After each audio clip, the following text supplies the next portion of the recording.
Dolly, congrats. Thank you, MJ. 22 pa lang ngayon, ito na, D-Day. Oo nga, bilis ng panahon.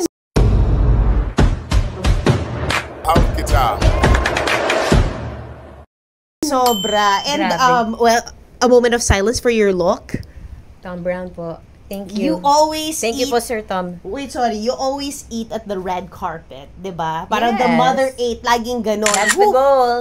What's your vision when you go to these events? Kasi alam ko hands-on ka rin sa looks mo. Oo, very hands-on ako sa looks ko. Very particular ako. Basta for me, kailangan trippy, chill, konting edgy, youthful, yung ganon, fresh, happy.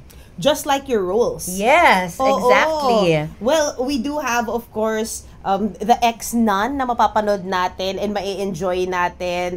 Of course, balikan lang natin the overall ride that we had in 9 Perfect Strangers because finally everybody's going to see it. Yes. Without any spoilers, alin doon yung mga dapat, anong episode ang aabangan namin?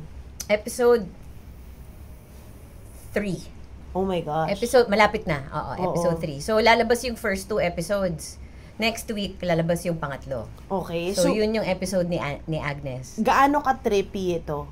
Sobrang trippy, as in. Kasi may psychedelic levels, di ba? Meron. May psychedelic touch siya. Oo. So, definitely trippy siya. Tsaka especially for me kasi, ano yun never ako gumanap na madre na ganun katindi. Nag-madre na ako before, pero not that intense. So, very why? Ano talaga. She came from the Philippines, right? Of course. She came from the Pinay siya. Philippines, tas siya, border sa Europe, tama ba? Oo, para pumasok siya sa convent sa Europe. Oo, para siyang exchange student, yung pumunta siya doon. Oo.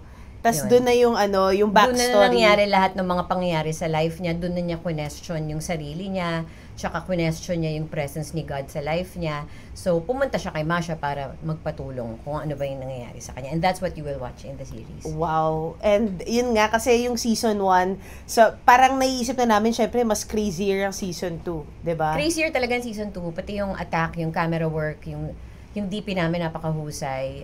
So, ibang-iba siya. Iba-ibang attack. Pero ito na nga yung sinasabi mo na meron ka pang follow-up dahil hindi ka pa-launch pa lang ito, as we speak, pa-launch. Pero syempre, pag napanood iba ni-launch na tong 9 Perfect Strangers, may bagong pasabog ulit. Yan ang isa sa most loved ng mga kabataan ngayon. Yes. And actually, encompasses all generations kasi madaming nagpa-follow talaga sa The Last Airbender. At saka very universal ang messaging ng Avatar The Last Airbender. So, lahat ng tao makaka-relate. You did season 2 production? Yeah, I did season 2 and then I'm doing season 3 in August. Yung pala yun! Yung sinabi ko sa'yo. LA, oo, yung pala yun. Yung pala yung puzzle na nagka-light bulb moment nga ako. Sabi ko, oh my gosh! Sila Gordon Cormier. Correct. At ang ganda kasi nung nung latag din ng storya at nung representation na pinapakita rito. And having you there is a perfect addition to this next season that we will watch. Pero dito naman, parang pinahirapan ka lalo ng Hollywood. Low at Lee? Oo, nakambal. Ang hirap nung trabaho ko doon kasi dalawang shot, 'di ba? Dalawa ako kaya lang mag-isa lang ako sa totoong buhay. So, ako rin yung isang twin, pero masaya. I had so much fun. As in, ang sarap. Alam namin yung character niya sa animation. Kamusta in person? Kamusta yung costume design? Kung ano yung costume niya sa animated series, gano'n na gano'n yung costume niya.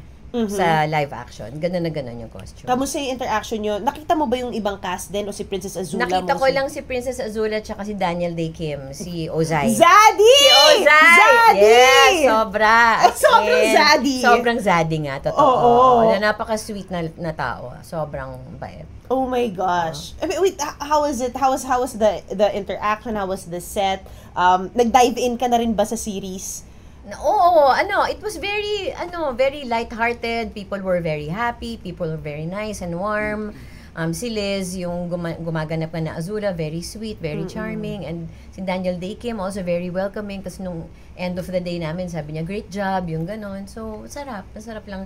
Ang sarap lang nung feeling to go into a series na parang kumbaga set na sila, magkakilala na sila ng ilang taon, 'di ba? So parang pagdating ko doon newcomer ako, pero they didn't treat me like that. They treat me like one of them. Oh wow. Yeah. And honestly, this ensemble cast is something that really, alam mo yon, it really normalizes seeing ourselves in such a global scale. Yeah. And how do you feel about that? Na kasi totoo, bonggang-bongga yung mga yung ibang mga platform natin, but we do know also the reach of Netflix. Yeah.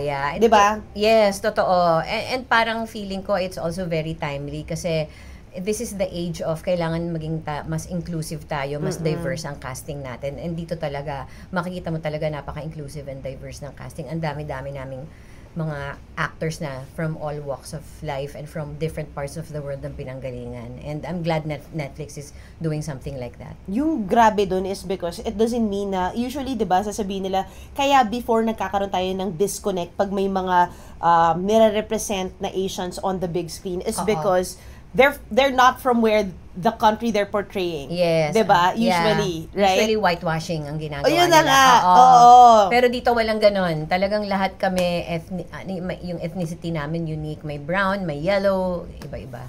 Nakakatuwa lang, and season 3 is coming up pala. Yes. Going back to to Avatar The Last Airbender, season 3 is coming up this August. Ano naman yung mga parang bilis kasi lumaki ng mga bata, di ba? Yun na nga kaya teka siguro, lang, gusto namin makita yung season 2. Nasa na yung season lalabas yung season 2, di pa nila sinasabi yung official announcement. Yes. Pero feeling ko kaya rin sila nagmamadali. Kasi syempre, ang bilis nga lumaki ng mga bata. And the kids are the stars of the show. Sila, importante sila sa trajectory ng story. So, air, water. Yeah. Anong element ka ba, Miss Dolly? Avatar ako. Ay, Scores lahat! Siyempre, all four. Pero ngayon tayo. hindi. Fire Nation ako. Fire Nation, oo. Fire Nation talaga. Lowen Lee. Oo. Yes. Sino ba si Lowen Lee? Advisor siya ni Princess Azula. Yes, oo. Sila yung parang alipores ni Princess Azula. Sila yung laging nandun as a listening ear, giving advice. Bata pa, they were already there training her, ganyan. Grabe. Ang daming matutuwa na fans. Oo nga. Exciting. Wait, so paano yung Room for Filipino projects? Meron pa naman, nakakatanggap ka pa naman ng mga pelikula or syempre serie, parang teleserye, long shot. Malabo yung teleserye kasi that takes too much of your time eh. Wala akong oras na pwedeng ibigay doon. Pero I'm in talks now to do a Filipino film. So, we will see what happens with that. I'm always open to work here. As long as maganda yung project and collaborative yung writer and yung director at gusto ko makatrabaho yung mga co-actors, why not? Siyempre. And since you found your footing in Hollywood, you're also gonna have another project, tama ba? Yes. The auditions are continuous. Yeah, it never ends, it never stops. I wanna keep working there for as long as they will have me. I will keep working there. What's the edge of living here? The edge of living here is the cost of living. Mas mura. Mas mura. This is home. This is where my family is, where my children are. This is where I grew up. I feel so at home here. I can feel safe walking outside my house in the middle of the night. Comfort zone. Tsaka ang ganda ng beaches natin. Oo. Yun nga yung happy place mo. Oo, happy place ko talaga, beach. Yung beaches sa ibang bansa, hindi ka pwedeng mag-swim dahil masyado malamig. Yeah. Anong regalo mo sa sarili mo sa lahat ng to? Wala pa nga hindi ko alam. Parang gusto ko magbakasyon, pero so far wala pang plano. Kasi trabaho muna. Because after this, you're flying out soon? No, after this, I'm just gonna be home and I'm just gonna be relaxing. So maybe that's a good time to start. Pero magsa-start na kasi ang school ng ng daughter ko. So hindi rin kami makakabakasyon. Baka pagbalik ko na from Who's Dolly Canada. As a mom? Oh so my gosh. So never ko pala natanong yun, sorry. I'm very hands-on. I'm a single mom, so I raise all my kids by myself. I'm very hands-on. I'm very open. I try to be a cool mom. I try to be open-minded para they can open up to me too. So, yeah, I have a friendship with my kids. Magkaibigan kami, barkada. Ano yung hot take mo sa mga issue ng mga Gen Z po ba anak mo? May Gen Z, Alpha? May Gen Z, may Alpha. No. Oo. Lahat ata. Sinwerte ka doon. I love Pero wala naman ako Gen X. Wala naman ako Gen X. Oo, medyo, teka lang ha. Sobrang opposites yun. Ano yung hot take mo ng mga Gen Z at Gen Alpha na parang you had to come into terms with? I had to come into terms with calling out things if an injustice is done to you because Gen X ako. I was raised na kung anong abuso gawin sa'yo, tanggapin mo lang dahil ganun kami pinalaki. Pero sa kanila, natutunan ko na no, if you feel that you are being treated poorly, that you should call them out to stop that kind of behavior. So, ikaw pa natuto sa kanila? Ako natutunan sa kanila. Oh, pinalaki ko sila na tiisin niyo yan, kaya niyo yan. Pero hindi, mali yun. Dapat kailangan paglaban mo yun kung ano yung karapatan mo. Sa kanila ko nakuha yun. Ang galing. Yeah. Napakagaling. So sila ngayon yung ngayon nag-guide sa'yo, nagagamit mo sa trabaho. Oo, nagagamit Kasi ko di sa ba alam mo trabaho. naman dito, hindi Miss Dali, baka mamaya pwede ka pa ng ganito. Oo, pagpasensyahan nyo na. Ako naman, sige, ganyan. Pero, Sila nagsabi no. oo, ako na yung natuto na ako from them na hindi naman fair yun, ganyan. I love it. Palaban. Yes. Dahil sa mga anak. Kailangan. Thank Kailangan you. mo alagaan sarili mo, di ba? Correct. Thank you, Miss Dali.